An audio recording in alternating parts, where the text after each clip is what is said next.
भगवान शंकर कहते देवी जब जब धरती पर धर्म की तुलना में अधर्म बढ़ जाता है, कैसे बढ़ जाता है, जब पापी अभिमानी असुर बढ़ जाते हैं, तब तब पृथ्वी पर इतना अत्याचार करते हैं, गौ पर, संतों पर, भक्तों पर, देवताओं पर, जिसका वर्णन नहीं किया जा सकता देवी।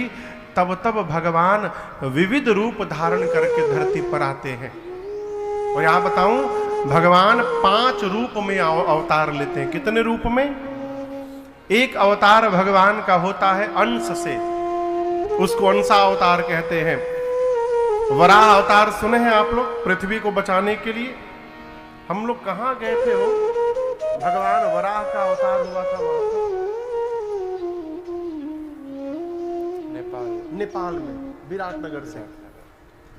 भगवान वराह, भगवान कच्छप समुद्र मंथन के समय, भगवान मत्स्य मछली के रूप में, ये सब भगवान के अंश से अवतार लिए, अंशा अवतार। एक अवतार होता है आवेश अवतार, नारद जी, भगवान दत्तात्रेय, भगवान परशुराम, ये सब भगवान के आवेश के अवतार है, आवेश अवतार। एक अवतार होता है विशिष्ट अवतार, विशेष, भगवान नरसिंह, ये भगवान के विशेष अवतार है। देखिए एक भगवान का नाम है भक्त वत्सल। आप में से कौन कौन ये नाम सुना है? भक्त वत्सल। वत्सल उसको कहते हैं जो अपने बच्चे को जीभ से चाट चाट के प्रेम करे। जो अपने बच्चे को जिह्वा से चाट चाट के प्रेम करे, उसको वत्सल कहते हैं। इसी से वात्सल्य शब्द का निर्माण हुआ है। एक दिन भगवान बैठ के सोचने लगे, एक गौ मैया अपने बछड़े को जिह्वा से चाट के प्रेम कर रही थी। भगवान सोचे कि मेरा नाम भक्त वत्सल है, लेकिन आज तक मैंने कैसी अपने बच्चे को, भगत को जिह्वा से चाट के प्रेम नहीं किया। तो इस नाम को सार्थक करने के लिए भगवान नरसिंह रूप धारण किए। शरीर नर का रहा, मुख सिंह का। हिरण्यकश्यप का वध करने के बाद भक्तराज प्रहलाद को गोद में बिठाकर और आज भगवान जिह्वा से चाट चाट के प्रहलाद जी को दुलार कर रहे हैं। ये भगवान का विशेष अवतार हुआ। कितने अवतार हो गए? अंश, आवेश, विशेष, 3 हो गए। चौथा पूर्ण अवतार, राम जी, कृष्ण जी, ये 2 पूर्ण अवतार हैं भगवान के। तीसरा कलिकाल में होगा उत्तर प्रदेश के संबलपुर में। अभी जो संबल है ना, जहां पूरा बवाल चल रहा है, वहीं भगवान अवतार लेंगे, वहीं पर, वहीं आने वाले हैं। इसलिए इतना बवाल चल रहा है अभी ऐसे है? ये भगवान का तीसरा पूर्ण अवतार होगा। इसके बाद 5वां अवतार है महापुरुष अवतार। जितने महापुरुष हुए धरती पर, जितने आचार्य चरण हुए, ये सब भगवान के महापुरुषा अवतार हैं। ये सब भगवान के स्वरूप हैं। भगवान इन्हीं स्वरूपों में समय समय पर आते हैं और आके पृथ्वी की भार का हरण करते हैं, सज्जनों की पीड़ा का हरण करते हैं। शंकर जी ने कहा देवी राम जी के जन्म के अनेक कारण हैं, मैं आपको 5 कारण सुनाता हूं। कितने कारण? 5। पहले कारण में भगवान श्री हरि के द्वार पर 2 द्वारपाल थे, जिनका नाम था जय और, जोर से कहिए, विजय। पहरा दे रहे थे द्वार पर।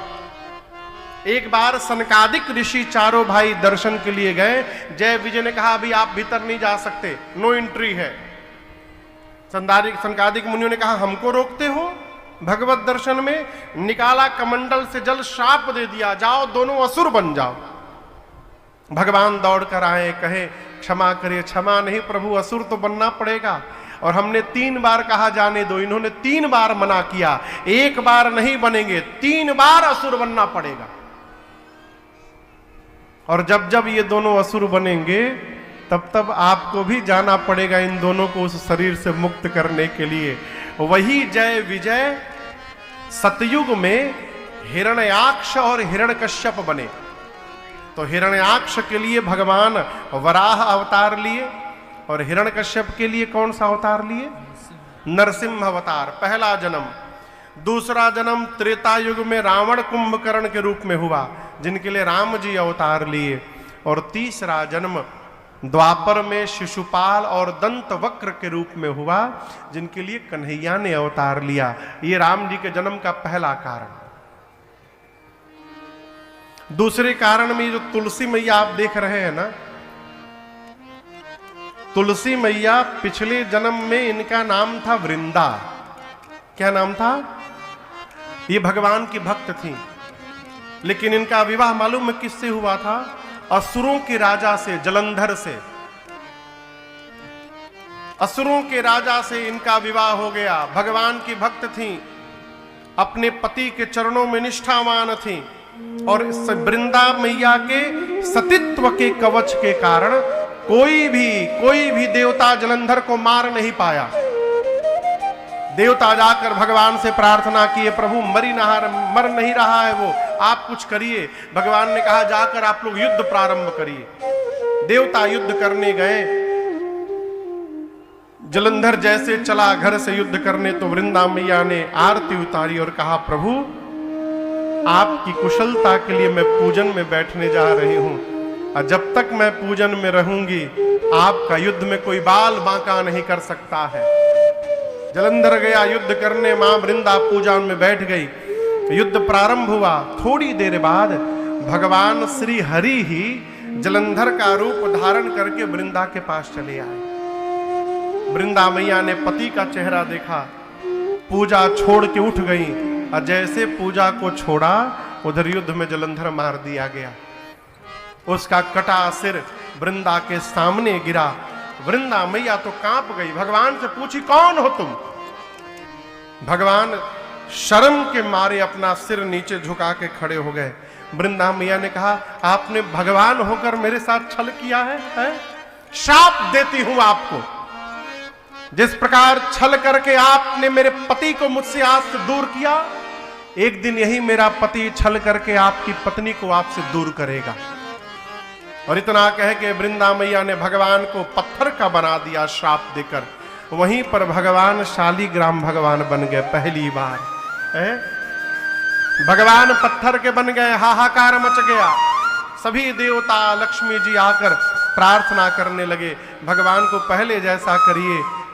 वृंदा मैया ने पहले जैसा बनाया और उसके बाद योगाग्नि प्रकट करके अपने को जला के भस्म कर दिया।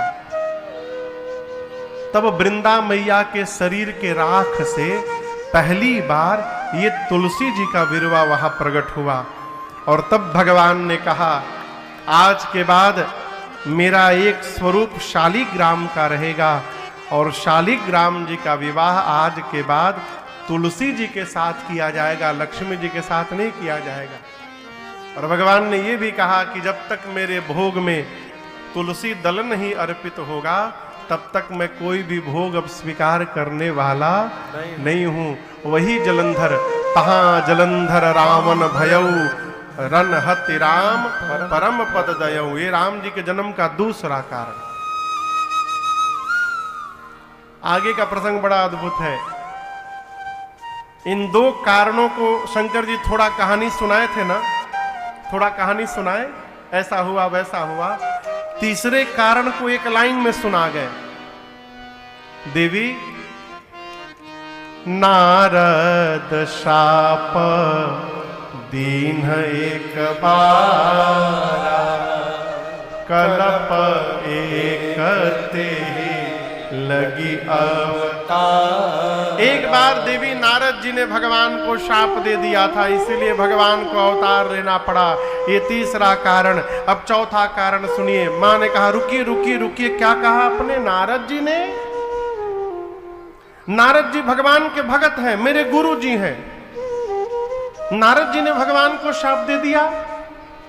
अब यहां आप दर्शन करिए, पार्वती जी ये नहीं कह रही हैं कि मेरे गुरु जी ने गलत काम किया, नहीं, ये नहीं कहा। क्या कहा? अवश्य भगवान ही ऐसा कोई अपराध किए होंगे कि मेरे गुरु जी को शाप देना पड़ गया उनको। कहिए भगवान ने कौन सा अपराध किया था? शंकर भगवान मुस्कुराए, कहे मैं बताना तो नहीं चाहता था लेकिन आपको बता रहा हूं। बाबा बोले देवी, नारद जी एक बार हिमालय में घूम रहे थे। घूमते घूमते गंगा जी के किनारे एक आश्रम दिखाई पड़ा। सहज विमल मन लाग समाधि। आश्रम इतना पवित्र था कि नारद जी का मन समाधि में चला गया, समाधि में प्रवेश कर गए। नारद जी की समाधि देख करके इंद्र डर गए। इंद्र को लगा नारद जी कहीं तपस्या करके मेरी कुर्सी न मांग ले। कुर्सी पर बैठा आदमी हमेशा टेंशन में रहता है, कोई हमसे बड़ा वीआईपी आ गया तो हमको कुर्सी छोड़ना पड़ेगा। नीचे वाले को कोई टेंशन नहीं। इंद्र को लगा कि कहीं नारद जी मेरी कुर्सी न मांग ले। कामदेव को भेजा नारद जी की तपस्या भंग करने के लिए।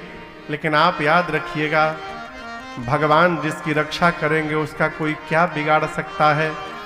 हमारे पूज्य महाराज श्री कहते हैं, जिसकी लागी रे लगन भगवान में, उसका दिया रे जलेगा तूफान